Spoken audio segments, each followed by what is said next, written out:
Galnet News Digest, 8th of August 3305. We read the news so you don't have to. In this week's news, Palin parting from the Pleiades creates Enclave opening for Chloe. King of the Fairies remains a free church. Lave sees the bright side of Alliance Festival. Galnet Gossip gets the chop. Palin parting from the Pleiades creates Enclave opening for Chloe.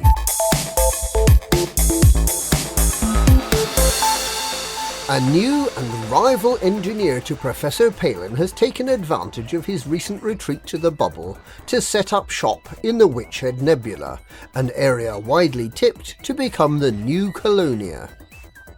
Chloe Sedesi, who started her career as an apprentice of Palin, saw the concentration of combat ships in the Witchhead sector as an opportunity to set up as an engineer in her own right at Cinder Dock, especially after her mentor had been forced to flee the nearby Pleiades sector.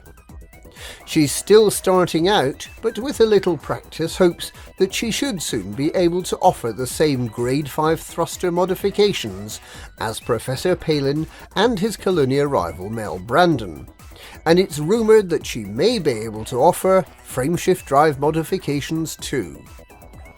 In further good news for the Witchhead Enclave, it's been confirmed that once all the starports are restored to full functionality by the painfully slow supply of vast quantities of repair materials, both a material trader and a technology broker have committed to open stores in the sector.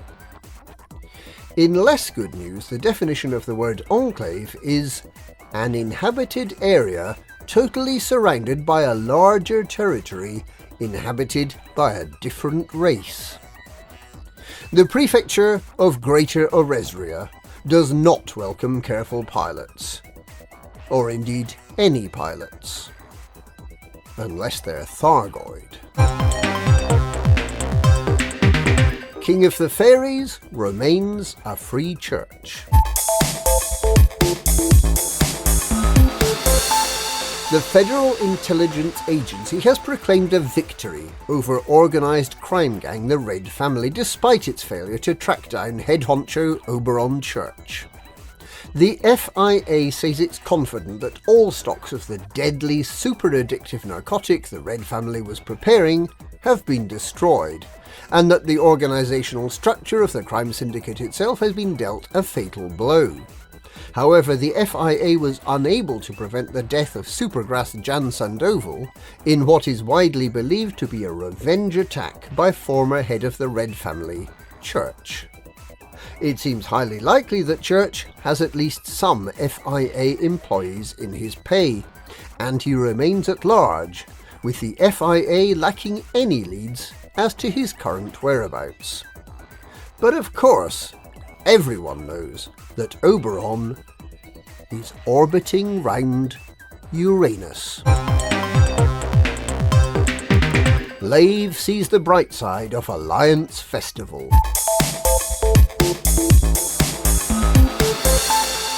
Citizens of the Lave system, which last week played host to the Alliance Festival of Culture, have been treated to a long speech by Alan Stroud, the commander of Lave Station.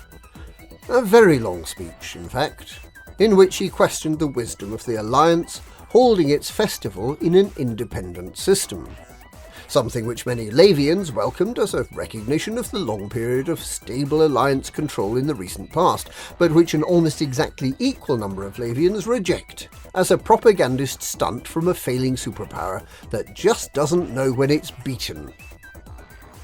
In his very long speech, which lasted several hours, and during which several members of the audience needed to be taken to hospital for treatment after falling into deep sleeps that were almost indistinguishable from comas, the good doctor made a number of reconciliatory noises. Because listening to a whole speech by Commander Stroud is considered dangerous, we used teams of stenographers, working 10 minutes on, 10 minutes off, to transcribe this magnum opus. What it boils down to is the Alliance is more or less okay, and we welcome them to visit Lave, as long as they buy some brandy in the gift shop and tidy up after themselves when they leave. But why say something in 31 words when you can say it in 400,000? Galnet Gossip gets the chop.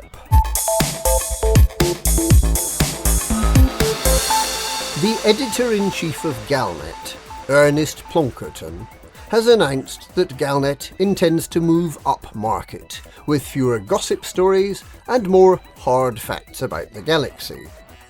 Gone will be the long-involved stories about ambassadors nearly marrying princesses, and about alliance presidents murdering rivals. And in will come hard facts about new types of spaceship being sold in the galaxy, and details of appeals for assistance hauling goods, and fighting Thargoids. What is not yet clear is how this will affect Galnet's publication schedule. When it first started, Galnet issued 2 or 3 stories every day. In recent months, this has decreased to roughly 4 stories per week. If it is now restricting itself to publishing only when new ships get released, we may find that Galnet has effectively become a quarterly publication. Galnet News Digest looks forward to being able to analyse every Galnet article in exquisite detail over a 13-week news cycle. It should be almost as exciting as a speech by Commander Stroud. And that's this week's Galnet News. Galnet News, we read the news so you don't have to.